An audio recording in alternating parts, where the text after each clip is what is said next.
Hello, good morning. आप सभी को धम्म चक्र प्रवर्तन दिन और अशोक विजयादशमी की बहुत बहुत शुभकामनाएं और सप्रेम साधुवाद और जय भीम।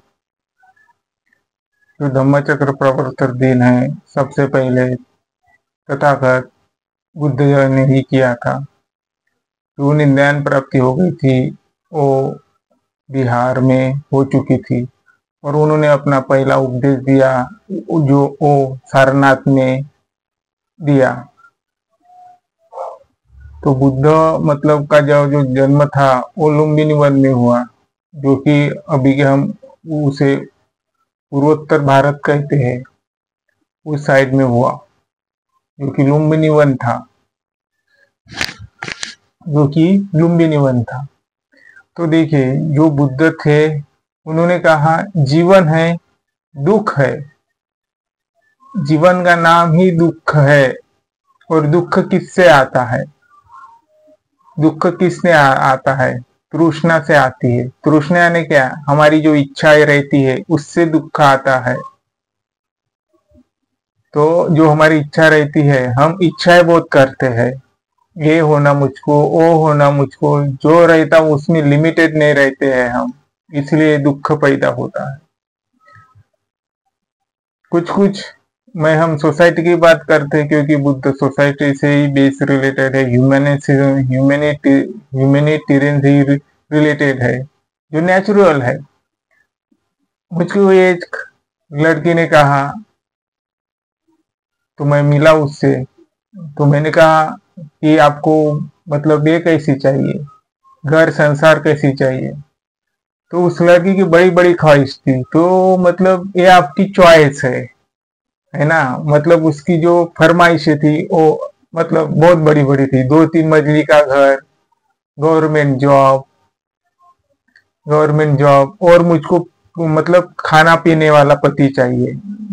तो मतलब ये सब तुझ में दुख है, तेरी जिंदगी दुख में है, ऐसी हम इसका अर्थ है। मतलब हम नहीं, बुद्ध ने कहा है। तुम जिसमें उतने उसमें खुश नहीं हो, छोटा घर भी रहे तुम उसमें खुश नहीं रहते हो तुम, तो ये है दुख का कारण, ये है। तो इसका निराकरण भी है, दुख का निराकरण भी है। क्या है दुख का कारण? जो जितने में है उतने में खुश रहिए, जितना है उतने में खुश रहिए। जैसे दूसरे के पास वो है, घूमने जाते फिरने जाते, गाड़ी है, बंगला है, जो कुछ है वो कुछ तो उनके पास हो, पर तुम अपने इसमें खुश रहो, है ना। तुम अपने इसमें खुश रहो। तो यही तो बात बुद्ध ने कही है। फिर दुख, फिर उसके बाद भी दुख को हम ये कर सकते हैं, अबोलिश कर सकते हैं। वो है 8 अष्टांगिक आर्य सत्य। 8 अष्टांगिक आर्य सत्य। तो इससे आपका दुख मुक्त हो सकता है। देखिए, जो हमारा देश है, राज्य है, वो अच्छा कैसे बन सकता है? हमें जो है उतने में खुश रहना चाहिए, क्योंकि हम अपना घर मतलब खुशहाल रखेंगे, लिमिटेड रहेंगे, जो है उतने में खुश, तो शायद हमारी सोसाइटी भी वैसी पनप पाएंगी, हमारा डिस्ट्रिक्ट भी वैसा ही पनप पाएगा। सही बात है ना सर? हमारा डिस्ट्रिक्ट भी वैसा ही बन पाएगा, और हमारा डिस्ट्रिक्ट शायद वैसा बन गया तो एक डिस्ट्रिक्ट से हम पूरे तो नहीं कह सकते, और हो भी सकता है पूरे भी डिस्ट्रिक्ट या कुछ डिस्ट्रिक्ट मतलब दुखमय हो सकता है, और वही उसका कारण है। तो एक राज्य दुखमय से मुक्त हो सकता है, तो फिर हमारा देश क्यों नहीं मुक्त हो सकता है? लोगों को ये बात समझनी चाहिए। खुशहाल से रहनी चाहिए जिंदगी। जो अच्छा रहता है उसमें आप खुश नहीं रह पाते हो, उसका आप फायदा उठाना जानते हो। फायदा उठाना ना जाने, अपनी ड्यूटीज रिस्पॉन्सिबिलिटी समझे, यही बुद्ध ने कहा है आर्य सत्य में। फिर आते हम सम्राट अशोक जी की तरफ, जो कि ईस्वा सन पूर्व 280-90 से लेकर ईसा सन पूर्व 2000 के बीच है सम्राट अशोक जी का कार्यकाल।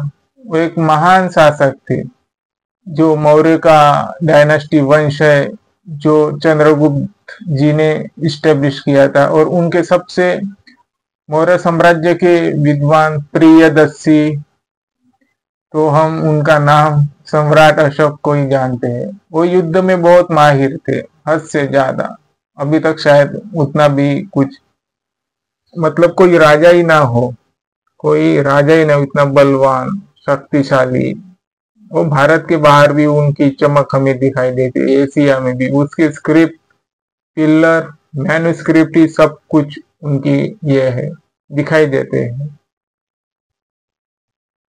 इतिहास में, करंट अफेयर्स में भी सम्राट अशोक के स्क्रिप्ट मिलते हैं, पिलर्स मिलते, मैन्युस्क्रिप्ट मिलती है। तो ये ऐसी बात है, तो ये ऐसी बात है।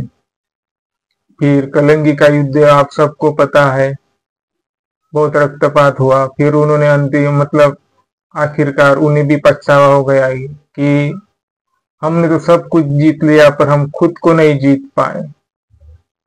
तो आखिरकार उन्होंने बुद्ध धम्म को ही अपनाना बेहतर समझा।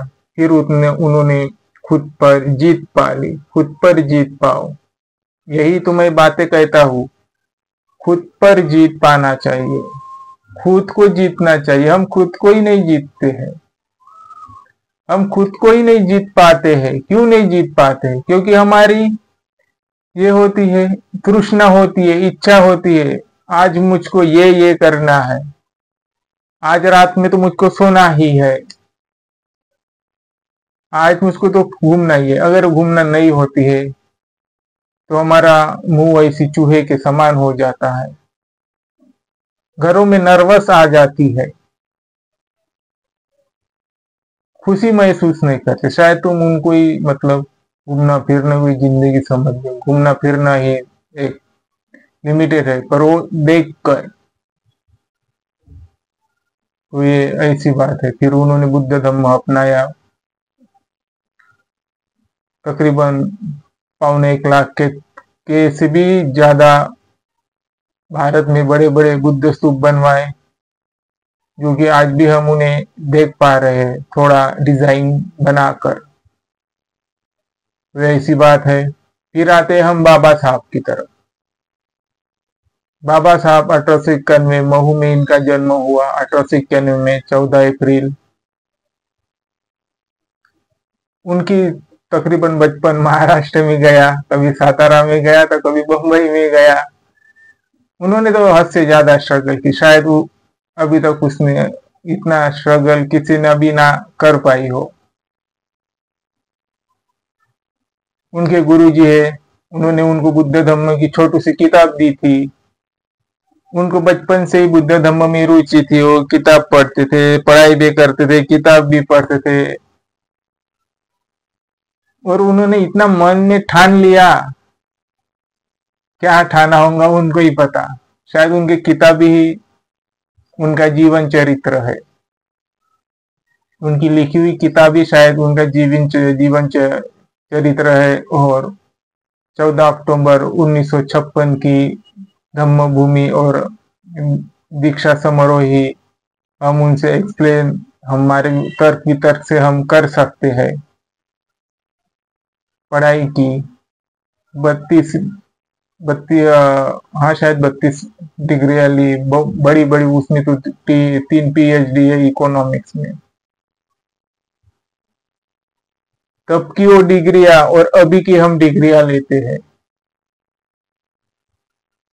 तभी एजुकेशन लोगों के लिए था, अभी का एजुकेशन हमारे खुद के लिए है। इसीलिए हम दुख महसूस करते हैं, क्योंकि जो एजुकेशन है उसने शायद जो ह्यूमन है उनको कनेक्ट नहीं किया, विभक्त कर लिया। अकेले सिंगुलरिटी की तरफ हम जा चुके हैं, हम इंसान नहीं समझ पाते हैं। ये है जो 14 अक्टूबर 1956 नागपुर के दीक्षा भूमि में, दीक्षा भूमि परिवर्तन हुआ, वो अपने आप में बहुत बड़ी बात है। लोगों के शांति के लिए थी वो, पीस के लिए थी, जस्टिस के लिए थी, इकोनॉमिक के लिए थी, सोशल के लिए थी, लिबर्टी के लिए थी, फ्रीडम के लिए थी, रिलीजियस के लिए थी। तो 1956 की धम्म दीक्षा है। हमें बुद्ध आइडेंटिफाई कर दिए, हम बुद्ध से अवगत हो चुके थे।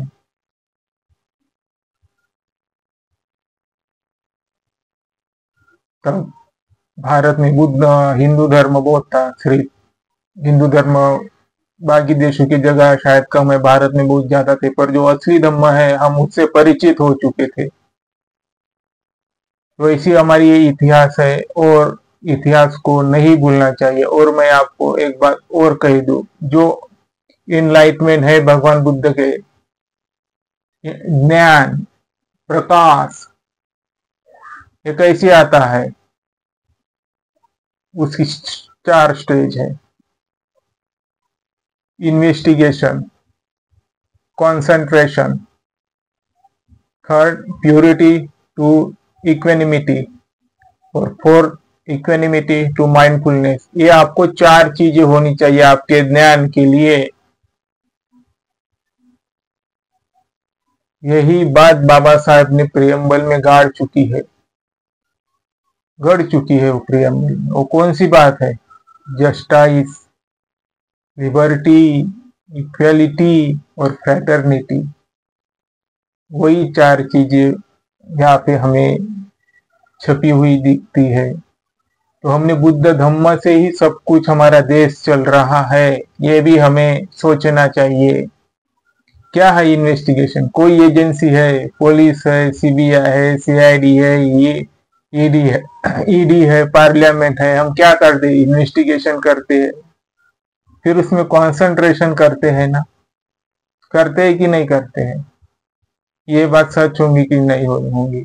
संसद में भी करते हैं ना, एक्सप्लेनेशन देते हैं ना, स्टैंडिंग कमेटी को भेजते हैं ना हम बिल। तो वही है इन्वेस्टिगेशन, कॉन्सेंट्रेशन, और वो शुद्धता के साथ होनी चाहिए। प्यूरिटी टू इक्वेनिमिटी, क्या हम शुद्धता के साथ कोई बिल पास करते हैं? लोगों की भलाई देखते हैं। मैंने कहा ना कि आपका एजुकेशन जो पिलर है वो सिर्फ खुद के लिए है, हम खुद की विरासत स्थापित करना चाहते हैं। हम लोगों को ये कर चुके, सिर्फ उनका यूज करते हैं, लोगों को इम्प्रूव नहीं करते हैं। खुद के भलाई के लिए हम चिपक के रखते हैं उन्हें। हमने इंसानियत जोड़ी नहीं है, रिफॉर्म किए नहीं है।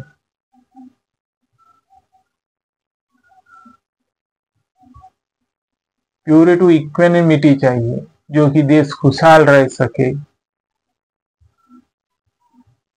फिर है इक्वेनिमिटी टू माइंडफुलनेस, जो इक्वेनिमिटी हो चुकी है, क्या हम उनसे माइंडफुलनेस हम तर्क वितर्क लगा सकते हैं? हमारी उतनी काबिलियत है? तो ये सब हमें पहचानने की जरूरत है। यही बुद्ध धम्म है।